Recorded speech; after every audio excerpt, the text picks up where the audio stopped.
Господине Светозарович, неодамна до мене стигна едно отворено писмо кое што е подпишано од 80 интелектуалци, доктори на науки, кој има за цел да ја запознае светската јавност со бугарската доктрина на 21 век. Можете ли да ни кажете нешто повеќе околу тоа? Секако, пред неколку месеци интелектуалците од Македонија, како што самите спомнате, 80 доктори на науки подпиша едно отворено писмо во кое ја предупредува светската јавност дека фактички во рамките на Европската Унија постои една држава која направила докторина за 21 век во која предвидува дека не треба да има ниту еден македонец во светот. Имено кога таа доктрина ќе ја разгледаме во детали, посебно оној дел што се однесува до Македонија и македонците, многу едноставно пишува дека според нив во 21 век треба во Македонија да има 1.400.000 бугари, потоа секаде каде што има македонско малцинство треба тоа малцинство да се претвори во бугарско малцинство, што навистина е нонсенс за 21 век. Речиси звучи лудо, просто неверојатно. Значи, нешто што кога го кажувате на еден разумен човек не може да го свати. Но фактичката состојба е таква, се работи за доктрина која е на некој начин составена од една посебна институција за стратегија во Бугарија, подпомогната се разбира од Бугарската академија на науките, во која што се предвидува дури и чекори, постапки со кои треба да се таа доктрина да се оствари. Кога ги разгледувате тие 17 таму или 18 чекори кои се предвидени, веќе се остварени. Значи, кога зборуваме за она што овие претходни години Бугарија го бараше од Македонија, се е исполнето и можеме да заклучиме дека еве во 2024-та и на прагот на 2025-та година овој документ создаден, значи во две книги во 1997 и 1998 година укажува на тоа дека ваквата доктрина е навистина налудничава и просто неверојатна и неприфатлива. Кога тоа го кажувате на некои луѓе кои размислуваат сосема нормално, просто не веруваат дека такво нешто е можно да има во Европската Унија. Но, ете, оваа членка на Европската Унија токму тоа го предвидува. Тие 17 чекори, реков, се исполнети и ги има тука во стратегијата, но при тоа се покажа дека македонците и во 2025 година се во истите бројки кои биле и тогаш, така што целава оваа стратегија и доктрина на еден начин паѓа во вода, но од друга страна се уште е актуелна. И оваа доктрина ги задолжува сите партии во Бугарија да работаат на неа. Тие и понатаму не се откажуваат и тука е и главниот проблем. Она што не го предвиделе се две работи. Првото, дека ќе постои некоја влада македонска која ќе ги прифати сите нивни точки кои ги бараат тука, а тоа се случи за време на владењето на СДС. И втората работа која не може да предвида е македонскиот народ.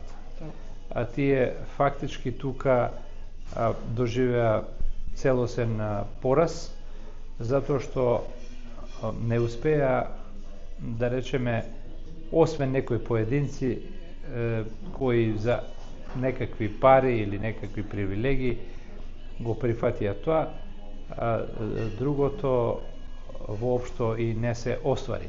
Но, бидејќи се уште таа актуелна и кореспондира со последните декларации на бугарската влада и бугарското собрание, најдобро е да се запозна европската јавност и пред се Европската унија, каде што ние сме аспиранти, ова прашање да се земе сериозно и конечно да се презедат одредени мерки за оваа небулоза да преиде во историјата. Така. Благодарам. Вие напишавте книгата Македонци, милениумски сведоштва за идентитетското име. Ајде да расчистиме околу терминот бугари за време на Османската империја и зошто од тоа време официјално не се користи зборот македонци или ретко тоа се прави во државните турски архиви. Дали бугарскиот историчар Васил Кънчов имал право и бил свесен дека ги нарекувал македонците бугари? Тука има две прашања, можеби три. Можам да кажам дека во османлискиот период и османлиската држава не признава етноси, така што во тие 500 години едноставно етничките имиња паѓаат во сенка на оние кои се употребуваат во тоа време, а тоа се фактички религиозните, односно религиозниот идентитет, верскиот идентитет, и затоа во османлиските документи не среќаваме веќе македонци, бугари, срби, грци, ниту турци, туку среќаваме муслимани, христијани и евреи. Тоа укажува на една појава која за тој период била сосема нормална и затоа треба така да го прифатиме. Но треба да имаме предвид дека етничките имиња на некој начин се сочувале на еден друг начин. Кога зборуваме за македонците, тоа е она име кое територијално ги врзува и таа припадност територијална пред се и она која припаѓа на така наречената колективна меморија се употребува и доаѓа до израз секаде каде што македонците во Европа заминувале и бегале од османлиските власти. Таму ги наоѓаме и тие траги на македонците кои секогаш кога требало да се представат, дали се тоа училиштата, дали е тоа војската, дали е тоа локалната управа, дури и во царските канцелари, секаде се представувале како македонци. Што се однесува до Васил Кънчов, можам да кажам дека тоа е една интересна личност, платена, која работела за плата. Васил Кънчов работел за екзархијата и имал за задача, како што, впрочем, тоа го потврдува и македонистот Драганов, да ги побугарчи македонците и на тоа работел интензивно. Меѓутоа, и кај него во последната книга која поскумно издадена ја напишал некаде, не ме држи за збор, мисли че 901 година, а 909-10 година издадена. Во самиот предговор напишал една, ајде да наречеме, вистина, а тоа е дека признава дека, вели, парафразирам, кога ќе ги прашате македонци, бугарите и власите од Македонија, што се, тие ви одговара дека се македонци. И како такви ги познаваат и сите во соседните држави. Тоа е човек кој нема некое село, речиси, што не го поминал за да работи за потребите на екзархијата и бугарската пропаганда, и затоа треба да го сватиме како компетентно кога констатирал дека сите се представувале како македонци. И тоа е можеби најдобриот одговор за него, и за неговата работа, но и за состојбите во Македонија. Така. Ајде сега да ја видиме историјата низ призмата на Грција. Зошто просечниот грк ја нарекува Македонија Вардарска или Вардарска, мислејќи на Вардарска бановина, прито несвесен дека како прво имаат грешка во правописот и како второ името Вардарска бановина е со еднакво значење за Македонија како што Дравска бановина за Словенија, например. Но тие регионални терминологии ниту биле природни, ниту пак им успеала идејата на оние кои што го измислиле тоа за да го извршат националното чувство. Да, сосема сте во право. Тука имаме еден навистина една панична реакција на грците кои измислуваат најразлични имиња само да не го спомнат вистинското име на македонците, затоа што треба да ги подсетиме, ги подсетуваме и со мојата книга во која се издвоени многу документи од Грција, кога грците ги нарекувале македонците по нивното име. Тоа се случувало се до некаде 40-тите години на минатиот век и тука нема дилеми дека фактички се друго што употребувале било политичка конструкција, а она што било препознатливо за македонците е само името македонци. И токму затоа имаме такви, например, написи во весниците, потоа во писмата на грчките андарти, во писмата на влијателни грчки личности, во кои се споменуваат македонците во разни прилики. Не само во 20-тиот, почетокот на 20-тиот, првата половина на 20-тиот век, туку и во 19-тиот век. Дори и грчкиот легендарен познат генерал Калерги во една изјава за еден лондонски весник, и тоа го има во мојата книга, вели да не беа албанците и македонците, Грција прашање дали воопшто ќе се ослободеше. Така.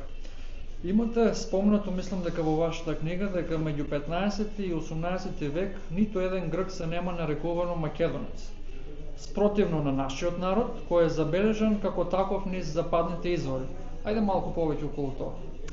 Грците всушност со своето име биле една привилегирана каста, еден слој на населението во Османлиската империја.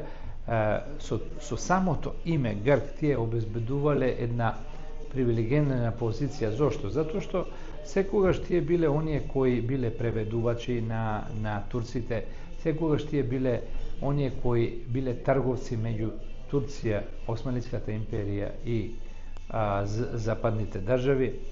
Секогаш тие биле во канцелариите на Османлиската држава и на крајот на краиштата званична османлиска државна црква била Цариградската патриаршија, која ги носела традициите на византиската црква и затоа тие како такви имале големи привилегии. Оние кои всушност живеле на Пелопонез, сиромашни селани, воопшто и не биле свесни за тоа име. Тие секогаш го користеле политонимот Ромеи, затоа што ако им кажете или ако ги прашате тие луѓе дали се византици, тоа никој не го знаел, затоа што тоа е еден измислен термин од историчарите за Источното Римско царство. Знаеме дека и неослободениот дел на Турција на Балканот до 1912 година се нарекувал Румелија. Според тоа, да се биде грк, тоа значило да се биде привилегиран и тоа воопшто не било од интерес некој грк да каже дека е македонец. Напротив, тие немале баш добро мислење за македонците. Единствените луѓе кои пред светот, кога оделе од тука, кога заминувале од Османлиската империја, се нарекувале македонци, тоа биле нашите предци. И тоа се факти кои ги имаме сега во сведоштвата низ и документите низ цела Европа. По училиштата во Братислава, по царската канцеларија во Виена, во сите оние мали места каде што живееле македонците, го носеле тоа име не само како атрибут, туку и како една титула. Често пати ги среќаваме нив како кога се представуваат дека по име и презиме додаваат и атрибутот го додаваат македонци. Тоа кај грците не се.